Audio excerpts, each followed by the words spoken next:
Halo K-drama lovers, balik lagi bareng gua Arya di Story Film. Oke, kali ini gua akan melanjutkan kelanjutan dari drama Korea yang berjudul My Name. Namun sebelum gua mulai, gua puter dulu intronya.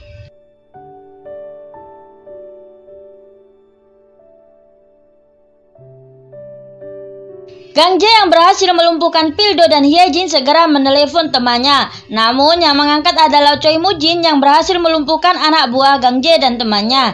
Gang Jae segera mengirim foto Hyejin. Gang Jae segera memerintahkan anak buahnya untuk memasukkan Hyejin dan Pildo ke dalam mobil yang akan dihancurkan. Sedangkan Choi Moo-jin segera pergi untuk menyelamatkan Hyejin. Hyejin dan Pildo berusaha untuk menyelamatkan diri mereka. Choi Moo-jin yang baru saja sampai segera menabrak saklar mesin tersebut sebelum Hyejin dan Pildo terjepit. Choi Moo-jin segera pergi sebelum polisi menemukan mereka. Hyejin dan Pildo pun selamat. Setelah mendapatkan perawatan terhadap lukanya, Taeju bertanya alasan Choi Moo-jin menyelamatkan Hyejin. Padahal ia tahu ia bisa saja mati. Choi Moo-jin segera menjelaskan alasannya, dan ia pun menanyakan tentang kepercayaannya pada Taeju. Pildo dan tim Satres Narkoba segera mencari keberadaan Gang Jae, sedangkan Taeju menanyai teman Gang Jae yang telah dikalahkan oleh Choi Moo-jin. 어차피 결과는 같을 거야. 길게 갈지 짧게 갈지 네가 선택해. Taeju segera memerintahkan anak buahnya untuk mencari keberadaan Gang Jae. Hyejin yang telah sadar mendengarkan cerita Pildo tentang adiknya yang telah dibunuh oleh seseorang yang bahkan ia sendiri tidak tahu siapa pembunuh adiknya. Ia memutuskan untuk membantu Hyejin dan segera pergi untuk mengurus izin pulangnya. Setelah keluar dari rumah sakit, Hyejin dan tim Satres Narkoba merayakan atas keluarnya Hyejin dari rumah sakit. Choi Moo-jin meminta kepada pengacaranya untuk mengurus mencarikan tempat tinggal Hyejin, dan Choi Moo-jin meminta Hyejin untuk mengakhiri semuanya. Ia pun mengatakan bahwa akan berbahaya jika Gang Jae tertangkap. Cha Gi-ho meminta kepada bawahannya untuk melacak panggilan di HP Hyejin selama 3 minggu ke depan. Setelah Hyejin kembali bekerja, ia bertemu dengan petugas yang mengatasi kasus ayahnya. Hyejin yang terkejut tidak bisa memikirkan apapun. Polisi tersebut menyapa Hyejin, bersikap bahwa ia sangat mengenal Hyejin. Saat Cha Gi-ho bertanya, ia memberikan jawaban tanpa membongkar identitas Hyejin. Setelah menemui Cha Gi-ho, polisi tersebut segera pergi menemui Choi Moo-jin. Choi Moo-jin segera memerintahkan bawahannya untuk membunuh polisi tersebut agar identitas Hyejin tidak terbongkar. Hyejin segera pergi untuk menemui Manggo yang telah memberitahu Gang Jae tentang dirinya. Hyejin segera mengancam Manggo bahwa ia akan mengatakan pada Choi Moo-jin bahwa Manggo telah berkhianat. Manggo segera memberitahu Hyejin bahwa Gang Jae akan melarikan diri dengan menggunakan kapal. Hyejin pun segera memberitahukan kepada Choi Moo-jin. Di sisi lain, Gang Jae menelepon Cha Gi-ho untuk melakukan barter dengannya. Choi Moo-jin segera pergi untuk membunuh Gang Jae. Ia meminta Taeju untuk tinggal agar ada yang mengurus organisasi jika Choi Moo-jin tidak selamat.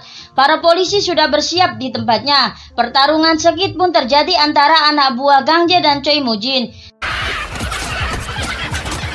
Gang Jae segera pergi untuk menyelamatkan dirinya. Namun Choi Moo-jin pun terus mengejarnya. Pertarungan sengit pun terjadi antara Gang Jae dan Choi Moo-jin. Setelah Gang Jae berhasil menusuk Choi Moo-jin, Hyejin segera menembak Gang Jae dan meminta Choi Moo-jin untuk pergi. Choi Moo-jin segera pergi, namun tertangkap oleh Cha Gi-ho sebelum akhirnya Taeju datang untuk menyelamatkannya. Hyejin segera menembak Gang Jae ketika Gang Jae akan mengungkap identitasnya. Di tengah perjalanan, Choi Moo-jin meminta turun dari mobil dan meminta Taeju untuk pergi. Choi Moo-jin segera pergi menuju kuil dan ia pun menjalani perawatan di sana oleh sang biksu.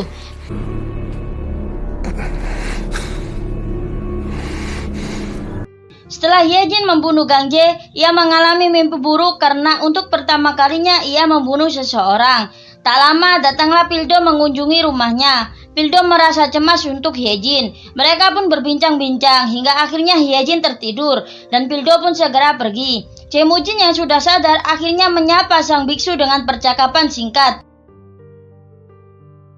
Gi-ho meminta kepada timnya untuk terus mencari keberadaan Choi Moo-jin yang pasti tak jauh dari tempat tersebut. Ye-jin pun mendapatkan paket. Ia segera membuka paket tersebut yang ternyata adalah foto yang terdapat foto ayahnya.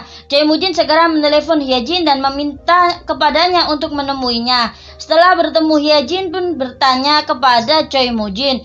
Ye-jin menceritakan bahwa ia mendapatkan paket dari Gang Jae dan bertanya apakah ayahnya polisi, dan Choi Moo-jin pun menjawab bahwa Cha Gi-ho mengirimnya untuk menjatuhkan organisasi. Namun Dong-hun berkhianat dan memilih untuk bergabung dengan Choi Moo-jin. Choi Moo-jin pun menceritakan ada kalanya Dong-hun akan pergi menghilang sendiri. Ia yang khawatir akhirnya mengikuti Dong-hun karena ia takut Dong-hun akan bertemu dengan wanita aneh. Dan ternyata wanita yang ia temui adalah Ye-jin yang mampu membuat Dong-hun tersenyum lebar. Choi Moo-jin segera meminta kepada Ye-jin untuk tidak lengah. Ia pun mengatakan alasannya karena tidak memberitahunya bahwa Ye-jin butuh keyakinan untuk membunuh seseorang. Dalam pencariannya, sampailah Pildo pada kuil tersebut dan biksu mengatakan bahwa tidak ada orang yang datang ke kuil saat cuaca dingin.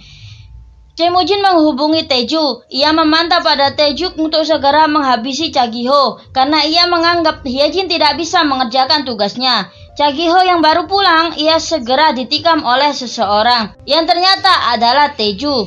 Tae-ju segera pergi setelah ia mendapatkan tembakan dari Cha Gi-ho. Saat Ye-jin datang untuk menghabisi Cha Gi-ho, ia pun bertanya pada Cha Gi-ho kenapa ia membunuh ayahnya. Cha Gi-ho pun bertanya apakah Ye-jin adalah Yoon Ji-wo. Ji-wo pun melampiaskan kekesalannya. Cha Gi-ho segera memberikan bukti bahwa ayahnya adalah polisi sampai akhir hayatnya. Ji-wo segera pergi melompati jendela setelah Cha Gi-ho memintanya untuk pergi. Sedangkan Choi Moo-jin mengenang saat-saat ia bersama dengan Dong-hun. Hingga akhirnya ia tahu bahwa Dong-hun adalah polisi.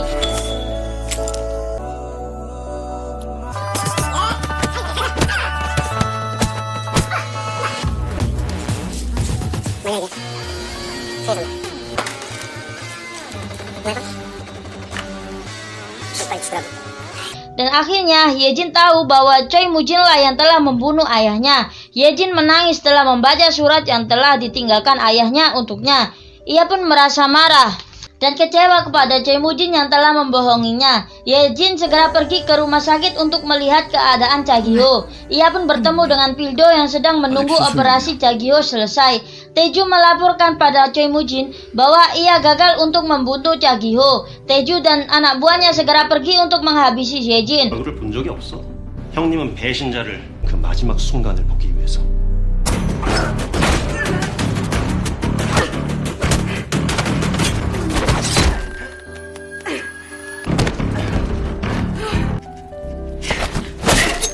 Namun Ye-jin selamat dan Tae-ju gagal dan Ye-jin pun membunuhnya. Choi Moo-jin datang ke kantor polisi. Pildo segera mengirim pesan kepada Ye-jin dan mengatakan bahwa Ye-jin berada di kantor polisi. Ye-jin pun segera pergi ke kantor polisi. Ye-jin segera pergi menginterogasi Choi Moo-jin.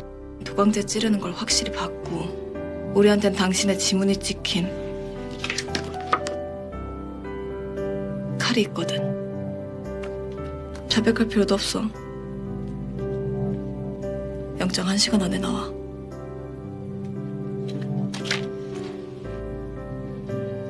Ye-jin segera pergi mengambil barang bukti dan pergi membuang barang bukti tersebut.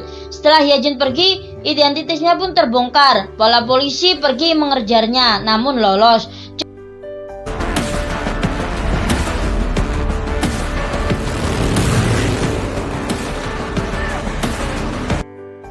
Choi Moo-jin segera pergi meninggalkan kantor polisi karena ia tahu bahwa polisi tidak memiliki bukti lagi untuk kejahatannya.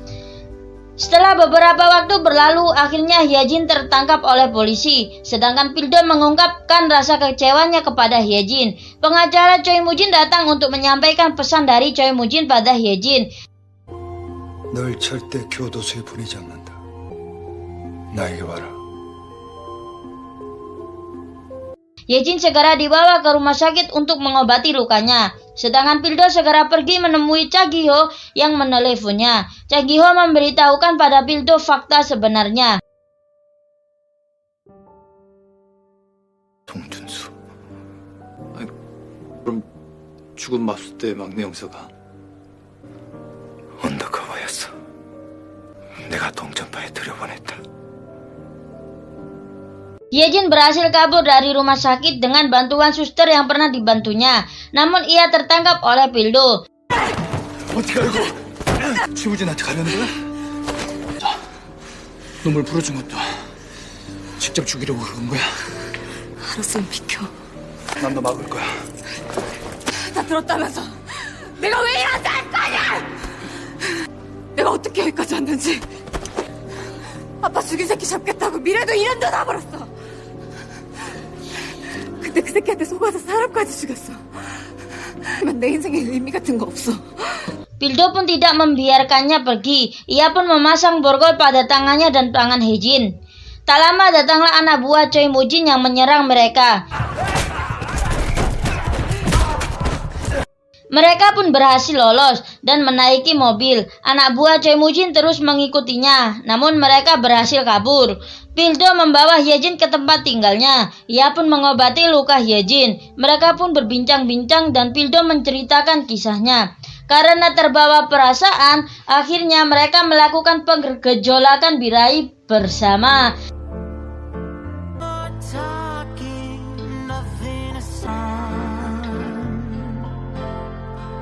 What the hell is even go?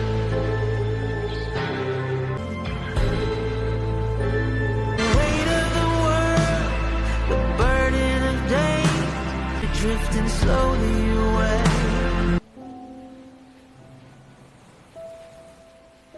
Choi Mujin mengenang masa-masanya bersama dengan Dong-hun sebelum akhirnya ia membunuh Dong-hun karena ia merasa dikhianati. 가서 공부해. 야, 동전파에 들어가고 싶습니다. 당연하냐 너? 나도 봐. 어? 들어오고 싶은데. 형님들처럼 멋있어지고 싶습니다. 야, 공부해봐. 진심입니다, 형님.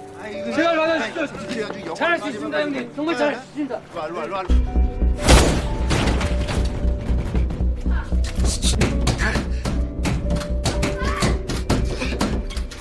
Pagi pun tiba, Yun Jiwo bangun dan berjalan-jalan di tepi pantai. Pildo yang baru bangun pun terkejut tidak menemui Hyejin di sampingnya.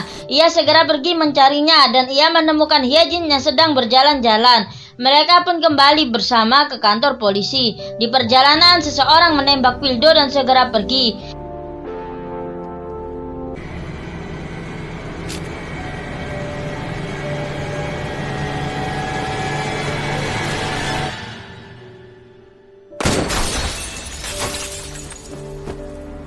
Hyejin segera pergi ke tempat Choi Mujin.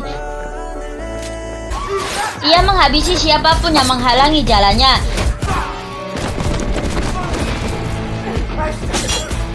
Hingga sampailah ia di ruangan Choi Mujin. Pertarungan sengit pun terjadi di antara keduanya.